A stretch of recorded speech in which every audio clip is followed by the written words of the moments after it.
Shalom, salam sejahtera bagi kita semua. Sebelum ibadah kita mulai, marilah kita terima warta gereja Minggu 4 Juli 2021. Yang pertama, untuk sementara waktu semua kegiatan PA, persekutuan doa atau Biston dihentikan sampai ada pemberitahuan lebih lanjut.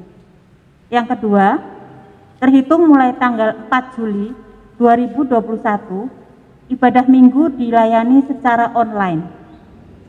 Tetap ada persembahan yang dihimpun oleh koordinator kelompok atau pepantan atau transfer lewat rekening gereja. Yang ketiga, perjamuan kudus dilayani secara online serentak pada tanggal 11 Juli 2021. Bagi yang belum pendadaran dilaksanakan juga secara online. Panduan kami share atau kirim Sabtu 3 Juli 2021. Yang keempat, sakramen baptis tanggal 11 Juli 2021 ditunda atau diundur sampai dilaksanakannya ibadah offline. Yang kelima, ibadah pemberkatan nikah tanggal 24 Juli 2021 tetap dilaksanakan. Hanya dihadiri maksimal 10 orang dari masing-masing calon mempelai. Yang keenam, pelayan firman atau pengkhotbah selama online dilayani oleh Pendeta Idi Bangun Mulyono SSI MSI dan Vikaris Widewandi Suwandi SSI. 7. Koordinator kelompok atau pepantan dan majelis pengampunya bertanggung jawab atas pengumpulan persembahan secara keseluruhan dan selanjutnya menyetorkannya kepada bendahara majelis. Bapak, Ibu, dan Saudara yang terkasih di dalam Tuhan, Allah hadir di sini mengundang kita, Allah hadir di sini memberi anugerahnya. Oleh sebab itu, mari kita bangkit berdiri, menyambut rahmat-Nya dengan puji dan syukur melalui kidung pujian dari Kidung Jemaat 3 bait yang pertama.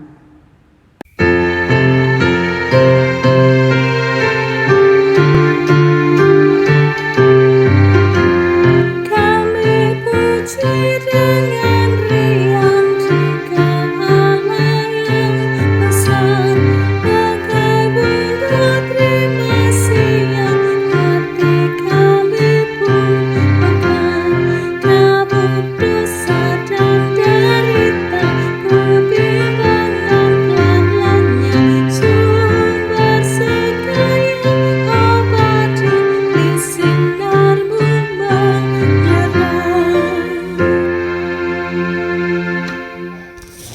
Bapak, Ibu, Saudara yang terkasih, mari kita memulai ibadah kita pada minggu ini dengan pengakuan bahwa pertolongan kita ada di dalam nama Tuhan yang menjadikan langit dan bumi.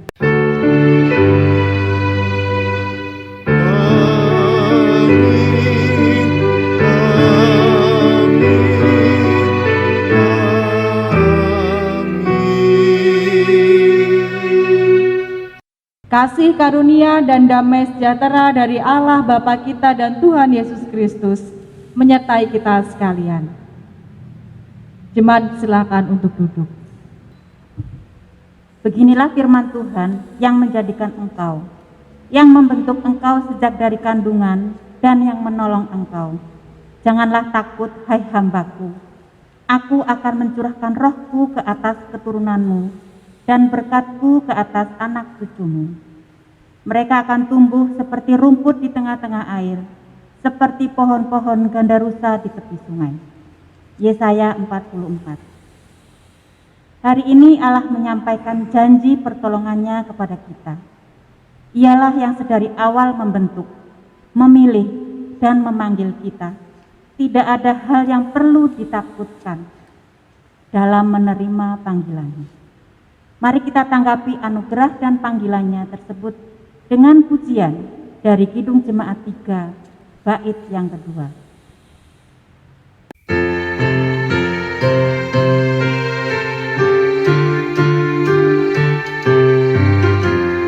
Kau memberi, kau mengampuni, kau limpah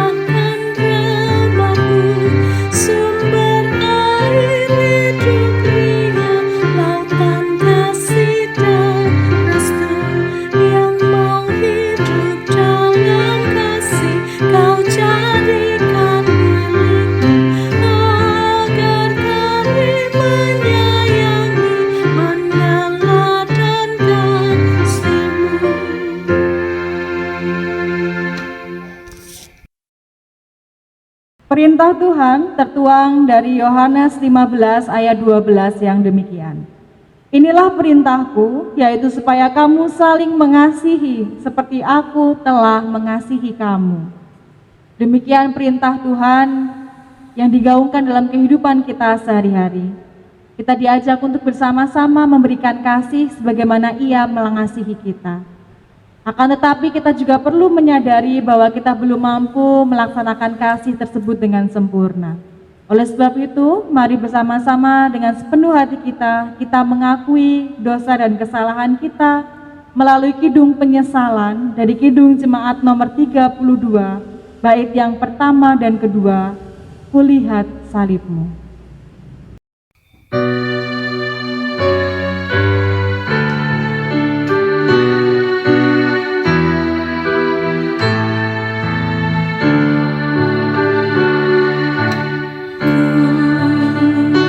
Kulihat salibmu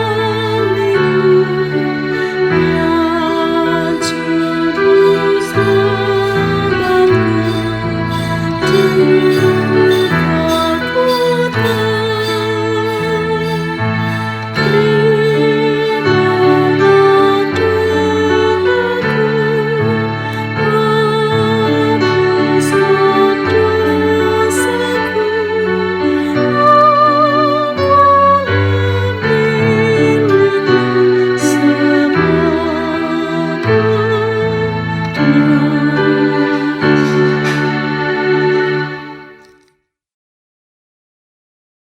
Meski kita belum mampu melaksanakan apa yang diperintahkan Tuhan dengan sempurna, tetapi bagi kita yang mau bertobat, Tuhan memberikan kasih dan anugerah-Nya.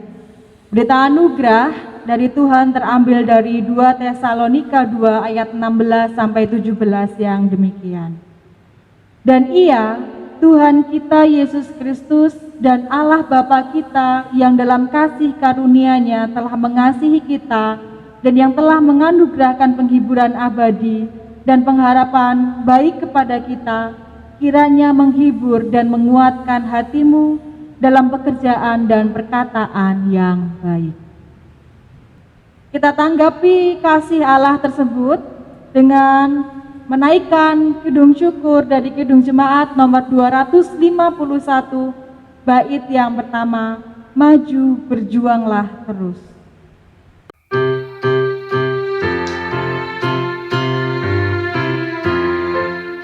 Maju berjuanglah terus, Kristuslah kekuatanmu, hingga tercapai akhirnya mahkota hidup yang kekal. Sebelum kita mendengarkan firman Tuhan, mari bersama-sama kita memohon pertolongan dari Tuhan dalam doa. Mari kita berdoa. Allah sumber kekuatan kami mengucap syukur sebab Engkau menuntun kami, menyertai kami dan menjaga kami. Terkhusus di tengah pandemi yang kami rasakan saat ini. Pandemi ini menjadikan kami terpisah. Pandemi ini menjadikan kami kembali harus beribadah secara mandiri di tempat kami masing-masing. Bahkan kami harus merelakan diri untuk terpisah dengan anggota keluarga kami yang sedang dalam masa pemulihannya. Namun ya Tuhan yang Maha Pengasih, meski kami tidak bisa berkumpul bersama saat ini dengan kerendahan hati dan keterbatasan kami menyatukan hati. Sebagai komunitas tubuh Kristus yang tak terbatas ruang dan waktu, kami bersama-sama masuk dalam ibadah, memuji dan memuliakan nama-Mu. Apabila saat ini kami juga hendak mendengarkan firman-Mu ya Tuhan, kiranya Roh Kudus-Mu menuntun kami, menyertai kami, menyiapkan hati dan pikiran kami, sehingga kami mampu menerima sabda-Mu dan melaksanakan dalam kehidupan kami sehari-hari.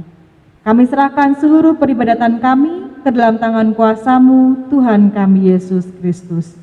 Amin. Bapak Ibu Saudara yang terkasih, bacaan Alkitab kita pada saat ini terambil dari Markus 6 ayat yang pertama sampai dengan ayat yang ke-13. Yang demikian firman Tuhan. Kemudian Yesus berangkat dari situ dan tiba di tempat asalnya, sedang murid-muridnya mengikuti dia. Pada hari Sabat ia mulai mengajar di rumah ibadat, dan jemaat yang besar takjub ketika mendengar dia, dan mereka berkata, "Dari mana diperolehnya semua hal itu? Hikmat apa pulakah yang diberitakan kepadanya? Dan mukjizat-mukjizat yang demikian bagaimanakah dapat diadakan oleh tangannya? Bukankah ia ini tukang kayu, anak Maria, saudara Yakobus, Yoses, Yudas, dan Simon? Dan bukankah saudara-saudaranya yang perempuan ada bersama kita?" Lalu mereka kecewa dan menolak dia. Maka Yesus berkata kepada mereka, "Seorang nabi dihormati di mana-mana, kecuali di tempat asalnya sendiri, di antara kaum keluarganya dan di rumahnya. Ia tidak dapat mengadakan satu mukjizat pun di sana, kecuali menyembuhkan beberapa orang sakit dan meletakkan tangannya atas mereka." Ia merasa heran atas ketidakpercayaan mereka. Lalu Yesus berjalan keliling dari desa ke desa sambil mengajar. Ia memanggil ke-12 murid itu dan mengutus mereka berdua-dua. Ia memberi mereka kuasa atas roh-roh jahat dan berpesan kepada mereka supaya jangan membawa apa-apa dalam perjalanan mereka kecuali tongkat, roti pun jangan, bekal pun jangan, uang dalam ikat pinggang pun jangan. Boleh memakai alas kaki, tetapi jangan memakai 2 baju. Katanya selanjutnya kepada mereka, "Kalau di suatu tempat kamu sudah diterima dalam satu rumah, tinggallah di situ sampai kamu berangkat dari tempat itu. Dan kalau ada suatu tempat yang tidak mau menerima kamu, dan kalau mereka tidak mau mendengarkan kamu, keluarlah dari situ dan kebaskanlah debu di kakimu sebagai peringatan kepada mereka." Lalu pergilah mereka memberitakan bahwa orang harus bertobat. Dan mereka mengusir banyak setan dan mengoles banyak orang sakit dengan minyak dan menyembuhkan mereka. Demikian Bapak Ibu, firman kita yang kita dengarkan pada pagi hari ini. Berbahagia kita yang mendengarkan firman Tuhan dan melaksanakan di dalam kehidupan sehari-hari. Haleluya, amin.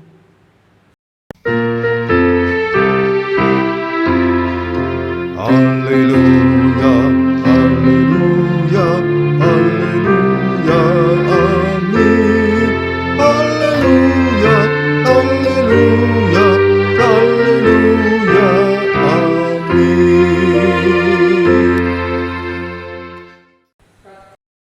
Bapak Ibu terkasih dalam Tuhan Yesus Kristus, saat ini kita harus bersama-sama kembali beribadah di tempat kita masing-masing, karena situasi yang belum memungkinkan untuk kita beribadah bersama di gereja. Akan tetapi mari kita masuk dalam peribadatan ini dengan hati yang penuh rasa hormat pada Allah.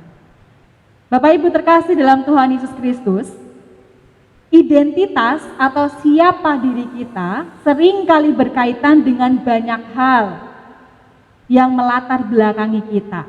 Misalnya keluarga kita, jadi siapa diri kita biasanya dipengaruhi oleh orang-orang akan melihat siapa keluarganya, lalu pekerjaannya apa, lalu bagaimana tempat dia bertumbuh selama ini, pendidikannya apa, dan lain sebagainya. Jadi banyak hal yang berkaitan dengan identitas diri kita atau siapa diri kita.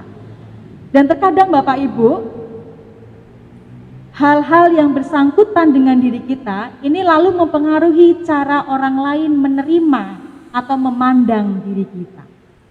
Nah, saat ini ada istilah privilege atau keistimewaan yang lalu disematkan kepada orang-orang yang tanpa usaha berat terlebih dahulu bisa mendapatkan keuntungan-keuntungan. Misalnya ada istilah family privilege, atau keistimewaan yang dimiliki sebab ia lahir di suatu keluarga yang memiliki kondisi yang baik.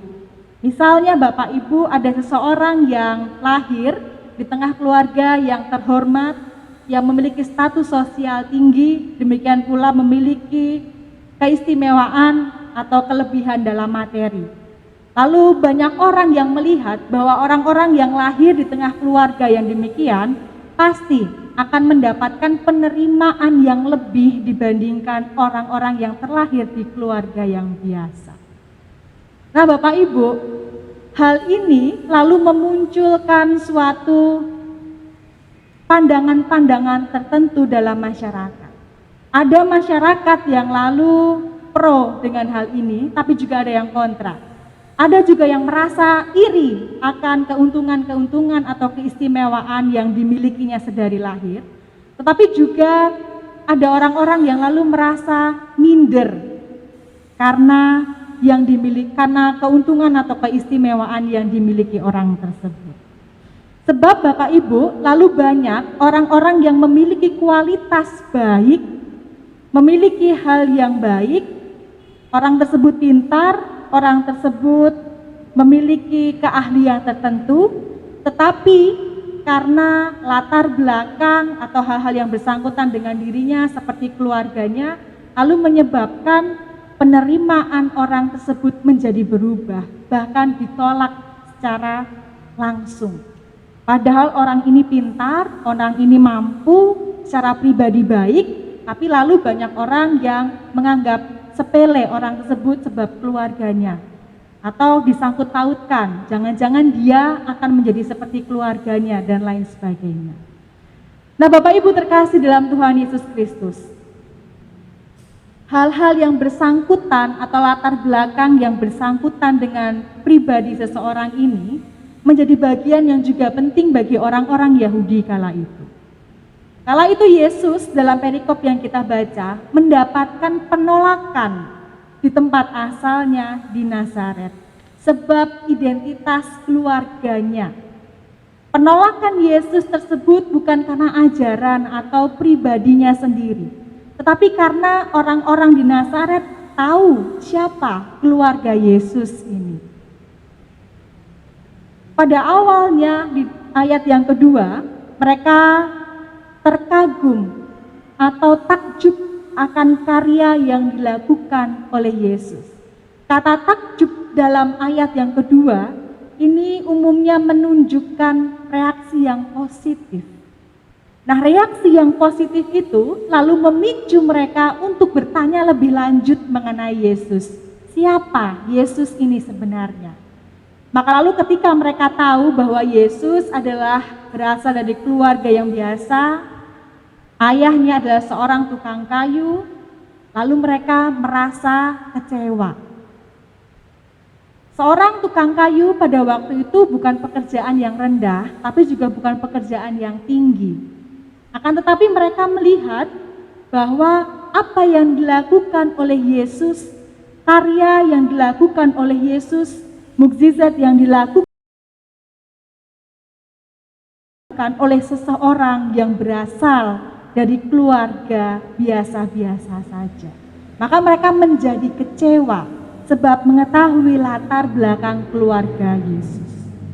Bapak Ibu terkasih dalam Tuhan Yesus Kristus, orang-orang Yahudi sangat mementingkan keturunan, demikian pula identitas keluarga seseorang. Sekali lagi, itulah sebabnya mengapa Yesus ditolak di tempat asalnya.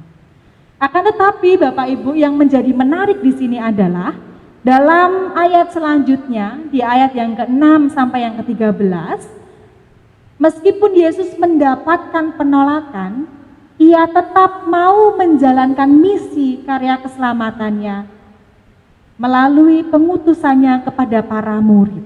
Yang menjadi menarik adalah ketika Yesus mengutus para murid, Yesus mencoba untuk mendobrak pemikiran orang-orang Yahudi kala itu. Dalam ayat yang pertama sampai dengan yang kelima, kita melihat bagaimana identitas atau latar belakang keturunan, keluarga menjadi bagian yang begitu penting bagi orang-orang Yahudi. Tetapi di ayat yang ke-6 dan ke-13, Yesus memperlihatkan bagaimana ia mengutus para murid tanpa melihat latar belakang para murid. Para murid adalah orang-orang yang tentu biasa saja. Bahkan selain biasa saja, para murid ini tidak memiliki keahlian sebagaimana yang dilakukan oleh Yesus seperti melakukan mukjizat, menyembuhkan orang, mengusir roh jahat dan lain sebagainya. Tetapi toh kenyataannya Yesus mengutus mereka untuk melaksanakan misinya. Demikian pula ketika pengutusannya dalam ayat ini, Yesus menyuruh mereka untuk membawa seadanya, tidak membawa berlebihan.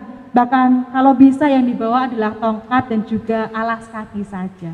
Bapak Ibu terkasih dalam Tuhan Yesus Kristus, Yesus ingin memperlihatkan di sini bahwa pengutusan Allah tidak didasarkan kepada identitas atau keturunan saja, tetapi panggilan Allah dan pengutusan Allah diberikan kepada mereka yang mau menerimanya.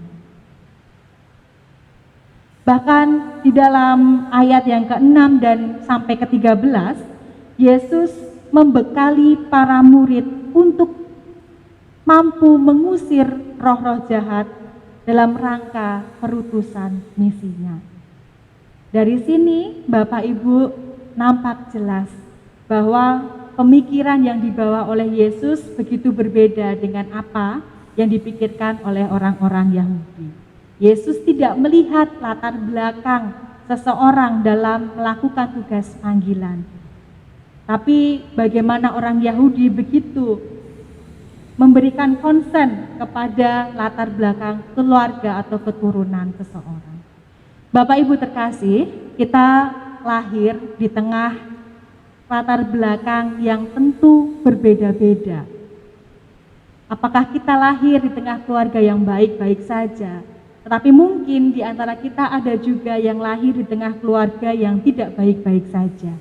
Demikian pula apakah kita pernah melakukan hal-hal yang tidak baik. Demikian pula mungkin kita memiliki banyak kekurangan dalam kehidupan kita.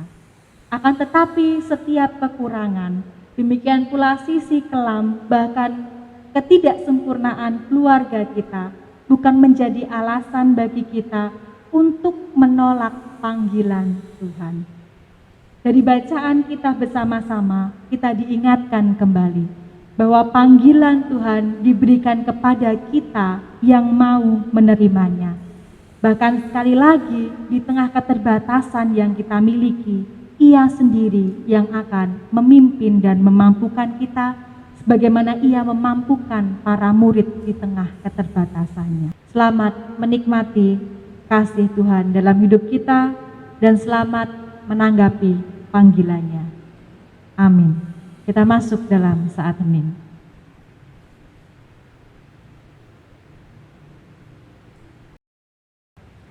Kita masuk dalam doa syafaat. Allah sumber kehidupan kami, pagi ini kami menghadap kehadirat-Mu untuk menghanturkan segala ungkapan syukur dan permohonan kami. Kasih dan pemeliharaan-Mu nyata kami rasakan dalam kehidupan kami, meski saat ini kami ada dalam keterbatasan. Pagi ini melalui sabda firman-Mu kami diingatkan kembali bahwa Engkau memelihara kami, Engkau memilih kami, dan Engkau memanggil kami untuk menjadi kawan sekerja-Mu, mengabarkan hal-hal baik dalam kehidupan kami. Engkau memilih kami tanpa melihat siapa kami, kekurangan kami, bahkan sisi kelam yang kami miliki. Engkau menjadikan kami baik dan sempurna.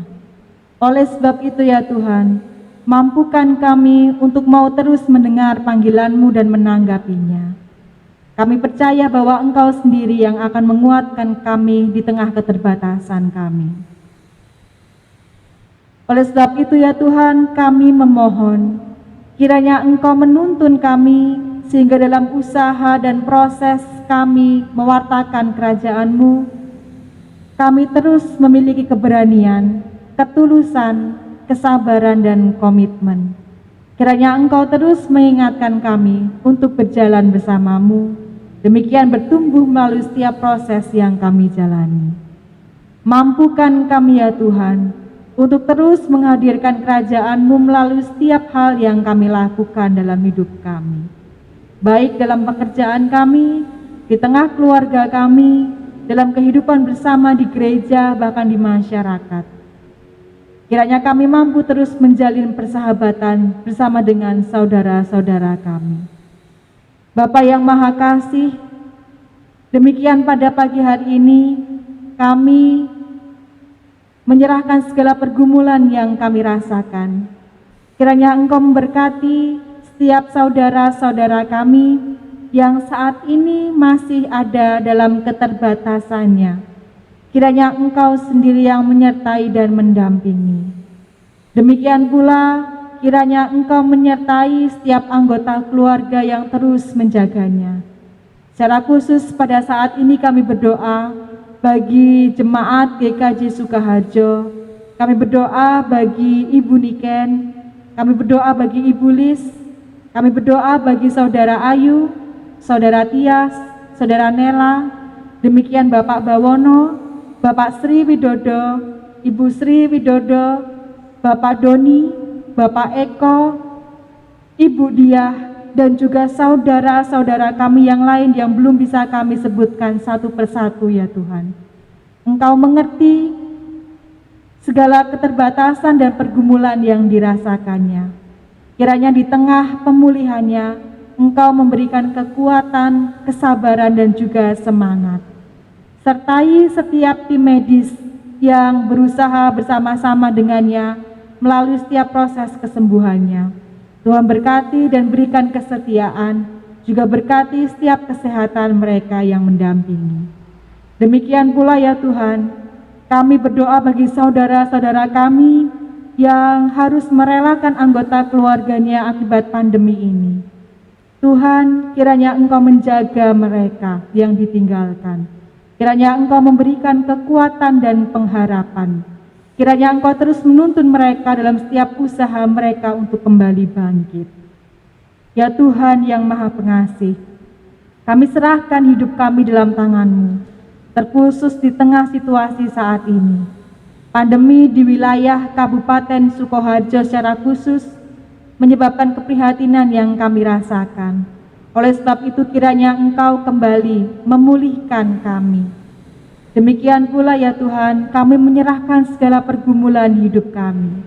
Kami memasrahkan segalanya ke dalam penyelenggaraan tangan kuasa-Mu. Baik cita-cita kami, harapan kami, setiap usaha kami, demikian setiap rasa yang kami rasakan, kami mengingat bahwa Engkau Sang Penyelenggara hidup kami yang terus menyertai kami. Demikian pula ya Tuhan, kami berdoa bagi seluruh kegiatan GKJ Sukoharjo serta rancangannya. Engkau sendiri yang menuntun setiap rancangan yang dimiliki GKJ Sukoharjo. Demikian kiranya Engkau menyertai setiap jemaat dan juga majelis. Engkau berkati setiap majelis sehingga mampu melayani jemaat di GKJ Sukoharjo, demikian pula mampu bertumbuh bersama-sama dalam iman padamu. Demikian ungkapan syukur dan permohonan kami ya Tuhan.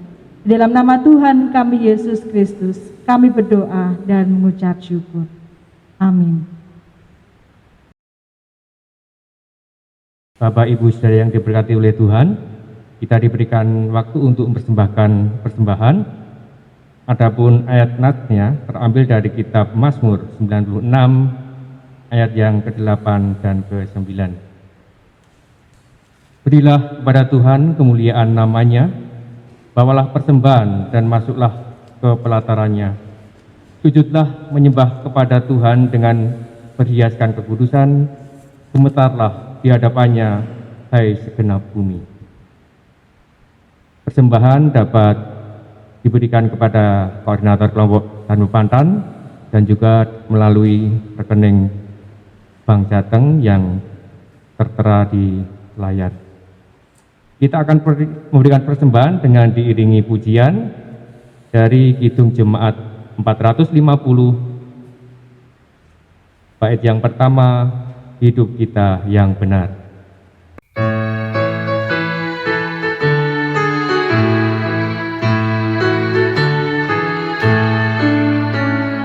Hidup kita yang benar haruslah mengucap syukur dalam Kristus berkenan. Janganlah gegabah, dalam susah pun senang, dalam segala hal. Aku bermasmur dan ucap syukur, itu kehendaknya.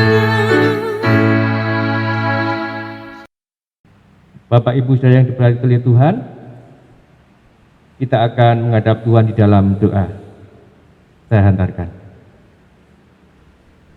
Ya Bapa yang bertata di kerajaan surga yang mulia, Bapa yang begitu mengasihi kami, Bapa yang kami kenal dalam nama Tuhan Yesus Kristus, pada hari ini Bapa, kami datang lagi menghadap hadirat-Mu, mengucapkan puji syukur atas berkat-Mu, atas pimpinanmu dalam kehidupan kami sampai pada saat ini.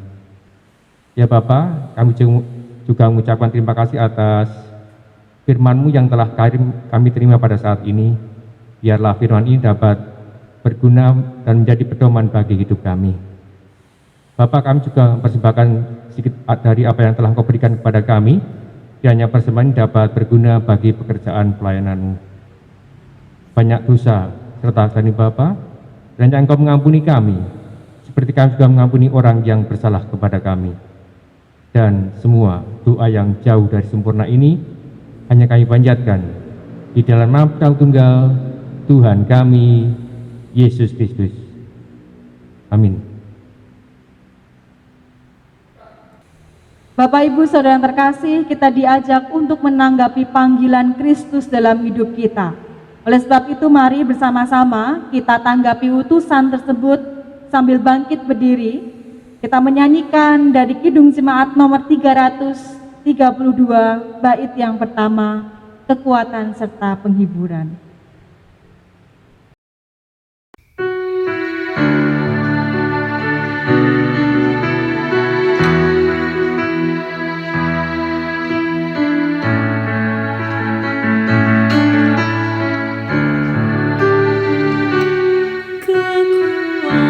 Kekuatan serta penghiburan diberikan Tuhan padaku. Tiap hari aku dibimbingnya, tiap jam dihibur hatiku. Dan sesuai dengan firman-Mu, ku diberikan apa yang perlu, suka dan derita bergantian, memperkuat imanku.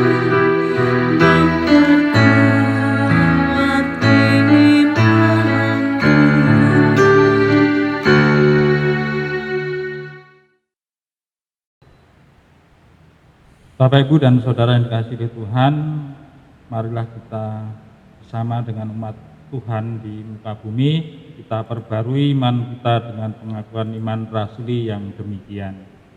Aku percaya kepada Allah Bapa yang Maha Kuasa, Khalik langit dan bumi, dan kepada Yesus Kristus, anaknya yang tunggal Tuhan kita, yang dikandung daripada Roh Kudus, lahir dari anak darah Maria, yang menderita di bawah pemerintahan Pontius Pilatus, disalibkan, mati dan dikuburkan, turun ke dalam kerajaan maut.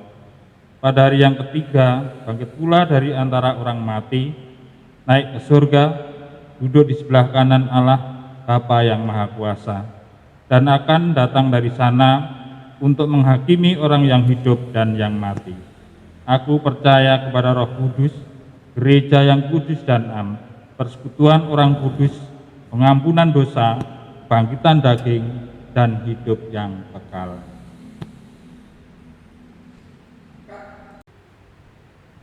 Arahkanlah hatimu kepada Tuhan. Jadilah saksi Kristus. Terpujilah Tuhan. Kini arahkanlah hati kita. Tuhan memberkati kita dan melindungi kita. Tuhan menyinari kita dengan wajah-Nya dan memberi kita kasih karunia. Tuhan menghadapkan wajah-Nya kepada kita dan memberi kita damai sejahtera. Amin.